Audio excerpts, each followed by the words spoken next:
네, 안녕하세요. 수학의 고수 채널을 운영하고 있는 고수입니다. 오늘은 제가 수학 기사가 아닌 교육과정 담당자로서 얘기를 꺼내볼 만한 주제를 가지고 왔습니다. 먼저 무항연제라는 것에 대해서 얘기를 하고, 그 무항연제가 진짜로 누구한테 유리할까? 이걸 왜 할까? 이런 얘기를 한번 나눠보려고 합니다. 사실 이걸 듣는 분들은 무항연제가 무엇인지 아는 분들도 있겠지만, 모르는 분들을 위해서 먼저 무항연제가 무엇인지 먼저 얘기를 꺼내 보도록 하겠습니다. 먼저 무항연제는 일단은 대학교에서 사실은 너무 익숙하게 우리가 지내왔던 어떤 한 교육과정상의 흐름입니다. 그 이유가 뭐냐면, 대학교에서 특히 교양 수업을 들으러 가면요, 어떠냐면 1학년 학생들부터 몇 학년까지 4학년 학생들까지 모두 다 이렇게 섞여서 같이 수업을 듣습니다. 그럼 수업을 듣는 것뿐만 아니라 뭐까지? 네, 평가까지 함께 하게 되죠. 그래서 F부터 시작해서 A 플러스까지 어떤 학년의 제약 없이 평가를 균등하게 이렇게 받는 것을 이제 무학년제라고 평소에 이렇게 많이 칭합니다. 그럼 이렇게 대학교에서 많이 보여지는 교육과정인 무학년제를 왜 고등학교 선생님인 제가 이런 얘기를 하냐? 바로 무학년제가 고등학교에서도 가능하다라는 겁니다. 그리고 가능하다라는 거는 이미 그렇게 하고 있는 학교들이 있다라는 거죠. 제가 속하고 있는 고등학교에서도 이미 무학년제는 3년째 벌어지고 있는데요. 여기서 제가 방금 잘 얘기를 했습니다. 뭐라고 했냐면, 벌어지고 있다라고 얘기를 했습니다. 벌어지고 있다. 무학년제가 이렇게 벌어지는 상황은 그러면 어떠한 상황일까요? 첫 번째는 교육과정이 조금 뒷받침되어야 합니다. 교육과정이 뒷받침되어야 한다라는 의미는 뭐냐면, 2학년과 3학년이 선택할 수 있는 과목이 겹쳐져야만 무학년제가 될 수 있는 거예요.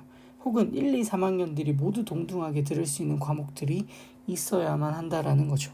예를 들면 이렇습니다.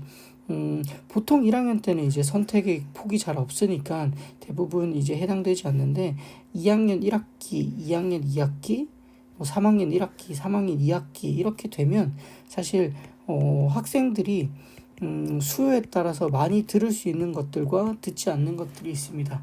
제가 지금 이렇게 표를 그려놨는데요. 만약에 아래 학년, 즉 2학년에서 2학년 1학기 때 어떤 스타라는 과목을 고릅니다. 근데 그보다 1년 선배인 3학년에서 그 똑같은 과목을 3학년 1학기에서 고른다라고 하면, 이 두 학생이 속한 두 집단은 학년은 다르지만 같은 학기, 예를 들면 2023 학년도에 같은 과목이 개설되죠. 교육과정 지침상 같은 연도에 같은 과목이 같은 시수로, 네, 다시 얘기해 보겠습니다. 같은 연도에 같은 과목이 같은 시수, 단위 혹은 학점 이렇게 얘기를 할 수 있는데요. 이렇게 개설이 되면 이것은 반드시 어떻게 된다? 무학년제를 해야 한다. 여기서 무학년제라고 하면 가장 큰 평가를 함께 해야 된다라는 건데요. 그럼 같은 연도는 피할 수 있냐? 아니죠. 얘는 2학년, 3학년이니까 같은 과목도 과목 명시는 정확히 되어 있습니다. 그러면 같은 시수, 예를 들어서 얘는 4단위로 하고 얘는 5단위로 개설하면, 이렇게 되면 이거 무학년제 안 해도 되겠네? 네, 무학년제 안 해도 되죠. 그런데 같은 과목을 이렇게 같은 해에 개설하는데 같은 시수가 아닌 다른 시수로 의도적으로 하는 것을 교육과정상 못하게 되어 있습니다. 그런데 지금 1학년 같은 경우는 전체 이수 단위가 달라졌어요. 204에서 192로 이렇게 그렇게 특별한 이상한 상황 아니고는 절대 그렇게 하지 말라고 합니다. 그러면 이렇게 되면 어쨌든 우리는 무학년제가 된다? 네, 무학년제가 벌어집니다. 그럼 그렇게 됐을 때 과연 누구한테 유리할까인데요. 이거는 조금 더 미뤄두도록 하고요. 그럼 조금 더 구체적인 어떤 과목의 예시로 한번 보여드리겠습니다. 여러분들은 과연 이 영상을 보시는 우리 구독자는 제가 두 분밖에 없어서 할 얘기가 없고요. 이 시청하시는 분께서는 확률과 통계라는 과목은 과연 몇 학년 몇 학기에 이수하는 게 가장 적절하다고 생각을 하십니까? 확률과 통계라는 과목을 과연 언제 이수하는 게 적절한가? 제가 이렇게 질문을 드렸습니다. 어떻게 답을 하시겠습니까? 혹시? 저는 사실은 많은 고민이 듭니다. 어떤 학생들은 2학년 1학기 때, 어떤 학생들은 2학년 2학기 때, 어떤 학생들은 3학년 1학기 때가 적절하다고 생각이 되는데요. 먼저 2학년 1학기 때 듣는 게 유리한 학생들이 있습니다. 그 학생들은 어떤 학생들이라면 자연계열 중심으로 어떤 학습을 하고 있고, 이 확률과 통계를 듣고 나서 기하라든가 혹은 미적분이라든가 혹은 뭐 인공지능 수학이라든가 어떤 다르게 스펙으로나 무엇인가로나 들을 만한 과목들이 차고 넘치는 학생들은 확률과 통계를 빨리 들어버리는 게 좋습니다. 그런데 2학년 2학기 때 그럼 필요한 친구들은 어떤 친구들일까요? 대부분 2학년 2학기 때 확률과 통계를 듣는 친구들은 수능 선택으로 확통을 선택하는 친구들이 많습니다. 물론 이 대부분 2학년 2학기 때 어떤 과목이 개설되냐면 수학 2라는 과목이 개설됩니다. 수학 2와 함께 확률과 통계를 같이 듣게 되는데, 이렇게 비록 부담이 있음에도 불구하고 왜 확통을 듣냐? 바로 수능 선택을 하기 위해서 확통을 들어서 바로 1년 3학년 동안 복습을 하면서 수능 준비를 하겠다라는 친구들이 정말 많이 들어요. 자, 그러면 3학년 1학기 때 확통을 듣는 친구들은 대부분 어떤 친구들이냐? 바로 수학을 별로 안 좋아하는 학생들입니다. 별로 안 좋아해서 나는 수학으로 최저를 맞출지 안 맞출지도 모르겠어. 그런데 수학을 듣긴 들어야 돼. 대부분 어떤 학생들이죠? 문과적 성향이 강한 학생들이겠죠. 이런 학생들은 이제 3학년 1학기 때 듣습니다. 자, 그러면 혹시나 학교에서 2학년 1학기 때 듣거나 2학년 2학기 때 듣거나 3학년 1학기 때 듣는 이 모든 수요를 모두 다 이해해 준다라고 하면 확률과 통계라는 과목은 2학년 1학기 때도 열릴 수 있고 2학년 2학기 때도 열릴 수 있고 3학년 1학기 때도 열릴 수가 있게 되는 거죠. 그럼 또 하나의 예시를 한번 들어볼까요? 예를 들어서 뭐 이런 친구도 있을 수가 있습니다. 어떤 친구냐면 과학 탐구 과목 중에서 뭐 생명과학이라던가 지구과학 같은 과목들이 있습니다. 이러한 것들은 사실 뭐 어떤 학생들이 언제 들어도 상관이 없어요. 생명과학 1 같은 것들을 빨리 듣고 생명과학 2를 들어야 학생들은 뭐 2학년 1학기나 2학년 2학기 때 듣겠지만, 아니야, 나는 뭐 간호 가는데 전문대 간호 정도 갈 거라서 생명과학 1을 수능에 최저로 맞출 거야. 그리고 이 지식도 안 까먹었으면 좋겠어. 이런 친구들은 대부분 3학년 1학기 때 이수하기를 원할 수도 있습니다.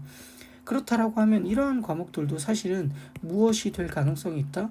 네, 무학년제가 될 가능성이 있다라고 얘기를 합니다. 자, 그러면 이렇게 무학년제가 될 수 있는 어떤 상황을 제가 설명을 드렸죠. 바로 어떠한 상황이냐면 학교에서 학생의 선택을 뭐한다? 최대한 존중하는 교육과정을 운영한다. 그렇다라고 하면 무학년제가 벌어질 수 있죠. 그럼 무학년제가 벌어지면 어떠한 상황이 벌어지냐면요. 바로 교사들로서는 조금 까다롭긴 합니다. 왜냐하면 그 모든 아이들이 다 똑같은 대우를 받아야 돼요. 여기서 대우라고 하면 교사들이 학기 초에 제출해야 될 2가지 큰 서류가 있습니다.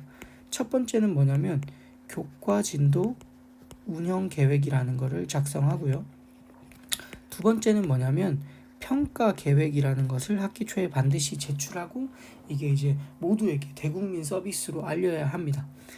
교과진도 운영 계획이라는 건 뭐냐면 이 교과를 내가 이 정도 차수에는 이 정도로 학습을 시키겠어.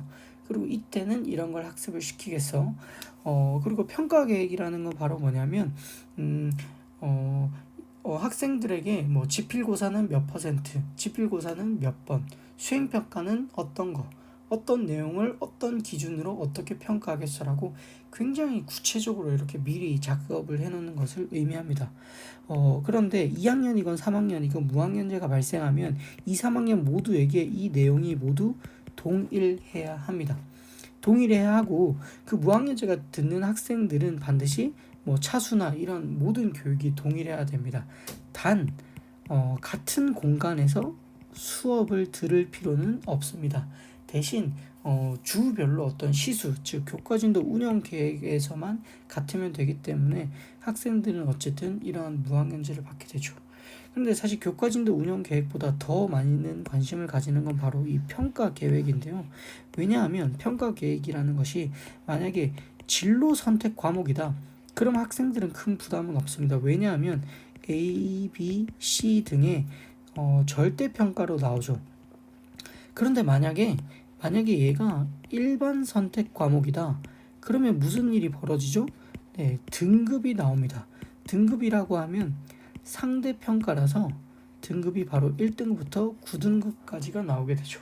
바로 이런 것 때문에 대부분의 학생들이나 학부모들, 그리고 이 무학년제를 실제로 운영해보지 않은 분들이 우려하는 부분이 바로 이 부분 때문입니다. 그럼 그런 분들이 하는 얘기가 다 뭐냐? 무학년제? 2학년이랑 3학년이랑 싸워? 그럼 당연히 다 3학년이 이기는 거 아니야? 이렇게 얘기를 합니다. 그럼 저는 항상 반박을 하죠. 2학년이 20명 있고 3학년이 20명 있어요. 그럼 얘네 무학년제 하면 1등부터 20등은 무조건 3학년이고 21등부터 40등까지는 2학년일까요? 이렇게 묻습니다. 그러면 학부모님들이 이거에 대해서 예스라고 할까요? 절대 못합니다.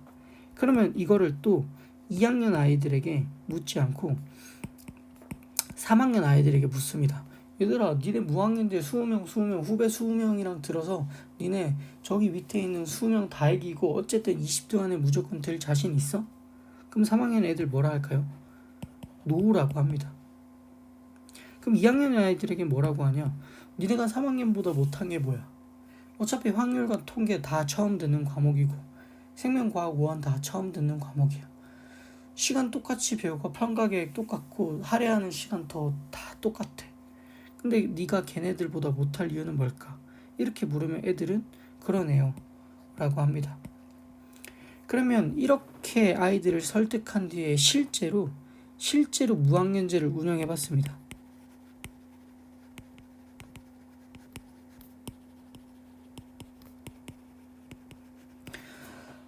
평가 결과 어떻게 나왔을까요? 사실 제가 여기서 뭐 구체적인 자료를 보여주고 싶지만 이 자료라는 것들은 어쨌든 학생들의 개인 성적이기 때문에 제가 그렇게는 보여드릴 수 없고요. 한마디로 얘기해 줄 수 있습니다. 유리한 학생들이 있다. 유리한 집단이 있다. 그럼 여기서 유리한 집단은 고학년일까? 정답은 노입니다. 절대 노입니다. 절대 노예요. 절대 3학년들이 무조건 상을 잘 받지 않아요. 등급을 잘 받지 않습니다. 그럼 제가 여기서 얘기하는 유리한 집단이 뭘까요? 이 과목에 진심인 학생들, 혹은 평소에 학업 태도가 좋은 학생들입니다.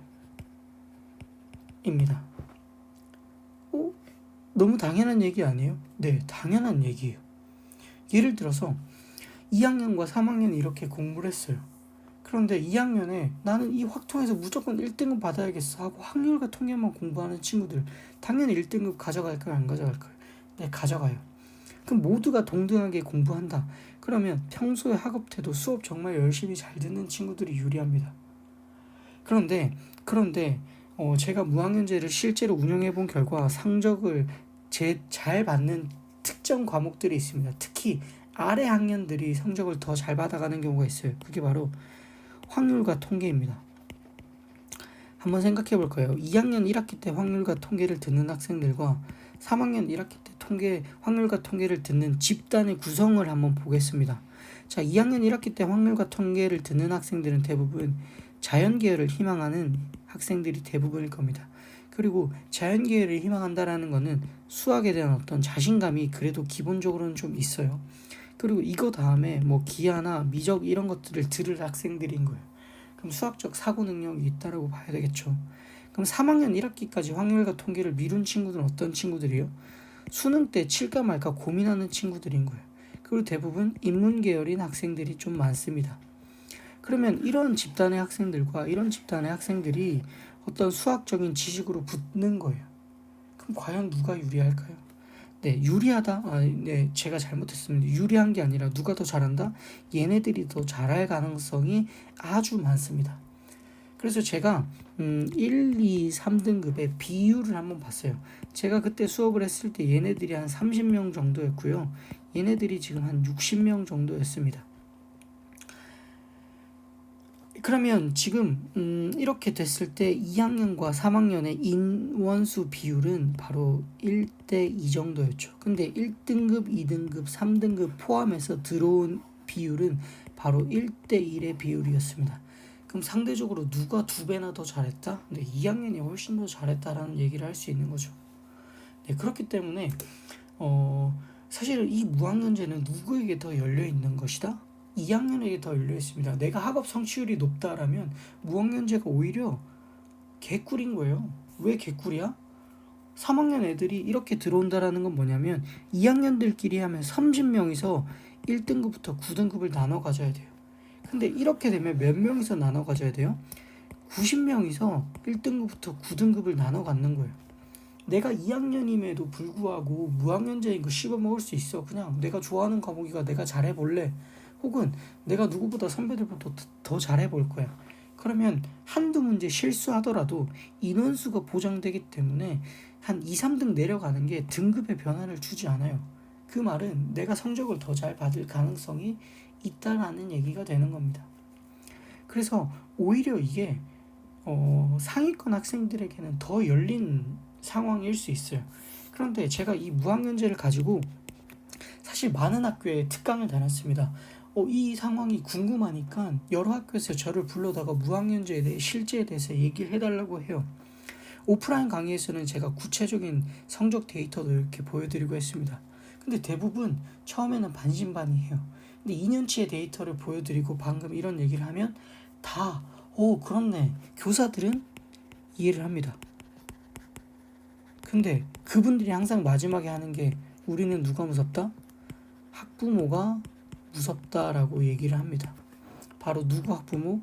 2학년 학부모들이 무섭다고 항상 얘기를 합니다.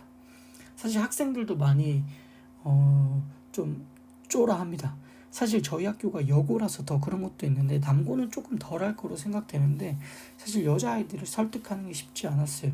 근데 지금 더 이상은 설득을 하지 않는 게 이 지역에 이미 소문났어요. 저 학교는 무학년제 하는 학교예요. 그런데 제가 항상 그 신입생을 모집하기 전에 학교 설명회 때 이런 얘기를 합니다. 근데 이것에 충분히 이해하고 공감하는 학생들 그리고 학부모들은 도전해서 합니다. 왜냐하면 이 비록 무학년제지만 무학년제가 중요한 건 아니에요. 이 무학년제가 깔려 있다라는 거는 이 학교가 뭘 하고 있다? 완전 개방형 교육과정을 뭐한다? 운영한다라는 얘기입니다. 완전 개방형 교육과정을 운영한다라는 것은 누구 중심의 학교이다? 바로 학생 중심입니다. 왜? 학생이 어떤 과목을 원하면 2학년 1학기든 2학년 2학기든 3학년 1학기든 3학년 2학기든 언제든 다 개설해준다라는 거예요. 학생 중심이면 누구는 힘들어요? 교사들이 선호하는 학교는 아닐 수 있습니다. 왜냐하면 힘들어요. 가르치는 학생들은 적지만 가르치는 과목의 수가 엄청나게 많아집니다. 다과목이 돼요. 그래서 교사들이 선호하지 않을 수 있어요. 그래서 조금 더 의욕적이고 도전적이고 이런 교사들이 많이 옵니다. 그렇지만 그럼에도 불구하고 그런 교육과정을 운영하는 것은 바로 학생들의 선택권을 존중해서 내가 선택한 과목으로 내가 듣는다. 네가 들어라 라고 해서 듣는 게 아니라 학교에서 그냥 이거 들으래 해서 듣는 게 아니라 내가 2학년 1학기 때 이거 듣고 2학년 2학기 때 이거 들을래 하는 과목으로 듣는 학생의 선택이 존중받는 학교이기 때문에 그러합니다. 그래서 이 영상을 보시는 사람이 뭐 중학교 학생이든 고등학교 학생이든 교사든 학부모님들이든 사실은 굉장히 민감하고 어려운 얘기일 수 있습니다. 그런데 무학년제는 꼭 필요한 것이고요. 왜? 학생들의 선택이 존중받기 때문에. 그렇기 때문에 이러한 학교를 운영하고 이러한 교육과정을 운영하는 학교에 한 번 더 관심을 가져주셨으면 좋겠다라는 마음으로 드리고요. 절대 누군가에게 불리하지 않다. 그냥 공부를 열심히 하고 잘하는 또 정말 노력하는 학생이 존중받는 교육과정이다. 이런 얘기를 하고 싶어서 제가 이렇게 영상을 켰습니다. 얘기가 길었는데요. 어쨌든 많은 도움이 됐으면 좋겠고요. 아직 구독자가 2명밖에 없습니다. 보시면서 도움이 된다고 하면 구독과 좋아요 버튼 가끔 눌러주시면 좋고요. 댓글로 원하는 어떤 실질적인 얘기가 있으면 남겨주시면 영상 올려드리도록 하겠습니다. 사실 이제 계약해서 정말 바쁜데요. 그럼에도 불구하고 제가 느끼고 생각하는 것들을 계속 업로드하도록 노력하겠습니다. 네, 영상 마칩니다. 끝.